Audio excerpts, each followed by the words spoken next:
Wade Kawasaki, oh my gosh, you are, last year, you're the board of director now, but you were the president, chairman of the board. Chairman of the board.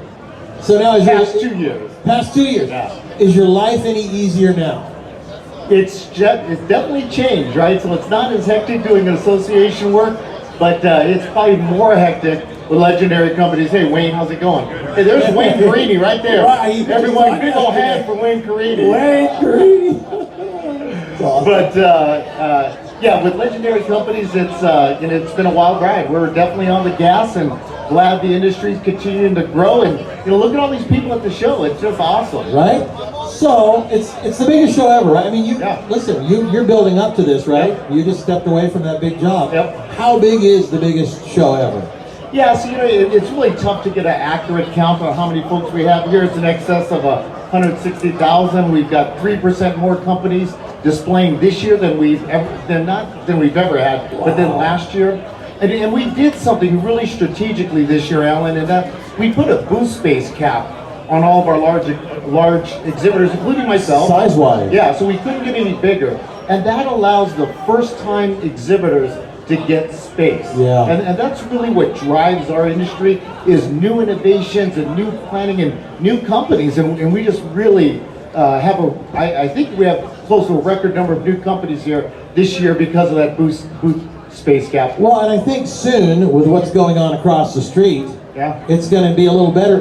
Can you even speak to that at all? Yeah, so it's going to be a little bit messed up here for 4 years. I don't want to... For how many years? For about 4 years. Oh my God. Because basically, when you saw that great facade on that on the building across the street, that's going to carry all the way across the street to the North Hall, to the Central Hall, and down to the South Hall. So when they open up that space, they're going to close up another space. Right. And then they're going to open up that space and close another space.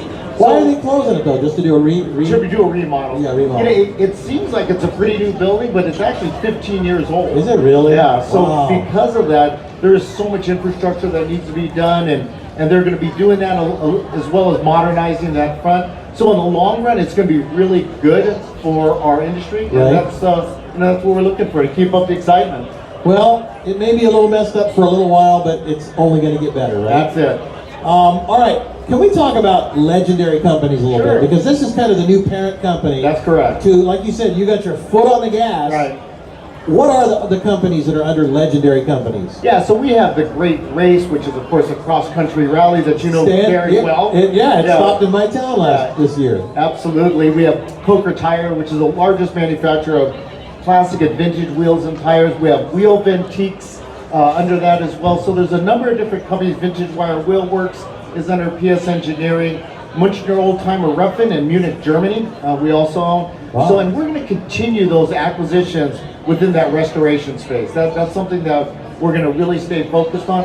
But as well as we're working on an acquisition in the modern performance realm, and so we'll be looking at those as well. So it's kind of going to open up what we're doing. The wheel world continues to evolve, doesn't it? You guys do a lot of wheels. Yep. Is it getting easier all the time, and is it getting better all the time? Yeah, I think one of the things that is going on right now is people are expecting more, right? So mass customization in order to get the wheel exactly the way you want to get it. And so that's what Wheel Ventiques has done. We've taken a company that was primarily known for its steel wheels. We've expanded now into 2-piece and 3-piece aluminum wheels. And we're looking for those opportunities to do bespoke wheels for people so they can get exactly what they want, exactly when they need it. All right, well, a guy that wants a badonk, I think is what it's called, is Tommy Johnson Jr. 30 inches is about what the biggest is right now? Is it about 30? I think so. Well, that was what it was last year. I don't know, this year it might be even larger. It's like, that is so huge. Yeah. All right, let me bring up, Meg, let's bring up Tommy Johnson Jr. Come on up, Tommy. You got to raise somebody on the tree. Tommy Johnson Jr., everybody. Good morning. Good to see you, brother. So let's talk a little bit about racing, my friend. You were out here signing autographs the other day with the Shell Mega autograph signing session. Yeah, I felt honored to be in that line. I mean, there's some heavy hitters there. I mean, that's the who's who of the automotive world. Right. So tell us a little bit about what you've been doing lately, Tommy. Having a good race season. You know, we been out there having a good year. You know, won a couple races early in the season, been a lot of final rounds, and we had a great season going. We have a 6-race championship, and we got to the 6 races, and the wheels fell off. You know. So, oh no! So we're Wait a minute. rebuilding. The wheel didn't actually fall off because I got a wheel. No, I did that actually earlier in the year. Did that in Phoenix, and it wasn't good. Yeah. Oh geez. But no, we had a good weekend last weekend. Got the thing back on track and ran really well. You know, and qualified number 2 last weekend. Went some rounds. And yeah. Going to finish off strong. Make it a good season. So I see on your shirt Make-A-Wish Foundation. I know that's your sponsor and that's your charity that you run for. And I happen to have Frank Shankowitz, who's a friend of mine, who started Make-A-Wish Foundation. And now there's a movie called The Wish Man. Have you seen it yet? I have not seen it yet. You gotta go see it. I will. The story about the Make-A-Wish Foundation is fantastic. Yeah, I've read all the books, been to the headquarters. You know, it's just a great thing. Doug Chandler is funding the team and donates it away to charity and raise awareness about a great cause of Make-A-Wish. It's been so wonderful to be involved with. We have the children out to the racetrack on every Saturday and entertain them in hospitality. Let them get up close and personal. We'll take pictures and do autographs. And, you know, if you're having a bad day out of the racetrack and you see what those kids are going through, puts it in perspective, totally. Reality. Yeah. So maybe we're not having such a bad day after all. Right, it's a paradigm shift that we all need, don't we? We've actually been able to be a part of granting 4 wishes out at the racetrack. And kids that wanted to, the first one we did, he wanted to be a race car driver, win a trophy. We were able to do that, get him a trophy. So it was very cool. That is cool. Now, I told Wade that you wanted to turn your Taurus into a badonkadonk. Isn't that what they call it, with 30-inch wheels? What's in the garage? We talked about it the other day. I got a Hellcat. Hellcat? Yeah, a Hellcat Charger.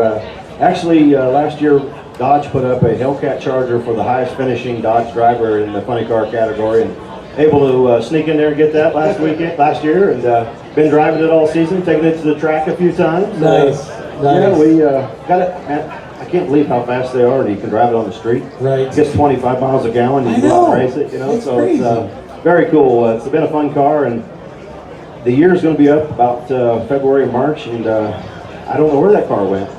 I'm not sure where it's at right now. I don't know. You have to come find it if you want it back. Oh, so it's a loaner right now. For now. Yeah, right. And That's Wade, what you can give it back. what about you? What's in the garage that you're? You know what? So I just got presented at Monterey Week. Yeah. Jack Roush built me a 101 Golf Mustang. I You saw that. right? Oh man. In a 710 horsepower, just like that. It's just crazy how fast the cars are now, but yet they're so easy to drive. I mean, you put that in regular mode, and the thing is an everyday driver, and you put it in track mode, and it is literally a beast.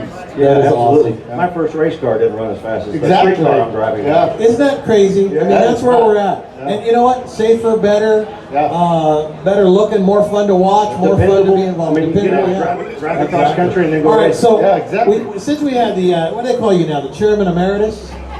Is that what you Just are? an immediate past chairman. I'm the first has-been. The first has-been chairman of SEMA, Wade Kawasaki. We had to bring a real drag racer to race the industry. So come on, It's nice. let's right? do this, right? Come on. See who's the fastest. All right, you take the pink one here. You take the white one. You know how this works? We do. Is it a pro tree? Well, we're going to do a practice. You can determine what you think this is. You have to ask him what it is. All right, so the deal is, as soon as you both hold down, you'll see those bottom 2 light bulbs light up. So hold yours down, okay? Oh, so I'm on this side. Right, and then boom, that's how it works. Yeah, so swap, yeah. There we go. People can figure out.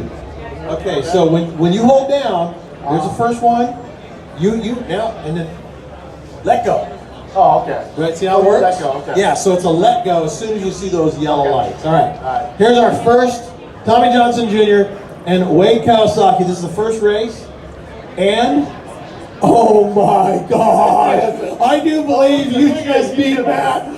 Oh That my was warm-up, gosh. right? That's your best time so far. That is the best time, so you're going to grab it, okay? There's a lot of pressure on the line That's today. crazy. I went 0-0 the last 2 years. So. Did you really? Yeah, it's like, okay, that's, my more pressure God. being on the racetrack. He's got the time right now. You guys ready for round 2? Here we go. Oh my God! I got one more. This guy is like blowing it away. Did you really get 0-0? 2 years in a row. Oh my God! All right, third and final. He's got 2 of the best times back to back. Here we go. Oh, he did. Oh, we both. All right, but still, you get a I'll take 17. You're gonna take 17. That's all there is to it. All right, Wade. What did you get? What's your best time? 087. Oh my gosh, no. You really don't know how disappointed I am with a 17. Oh my God, I'm gonna put these in here in a little bit here. You're right in here. So I'll put that in a minute. Did you do yours? Yeah, you're here, so 17. That was like so no fair. Congratulations. Jeff's going to be disappointed in me, I know. Tommy Johnson Jr. just got all the I way to wanna the race you, top. Alan. Oh, no, I don't do it. I'm slow. I think they set you up. They bring in a ringer just to make me look bad. Wade Kawasaki and Tommy Johnson, guys, thank you again very much. Appreciate it. All right. Oh my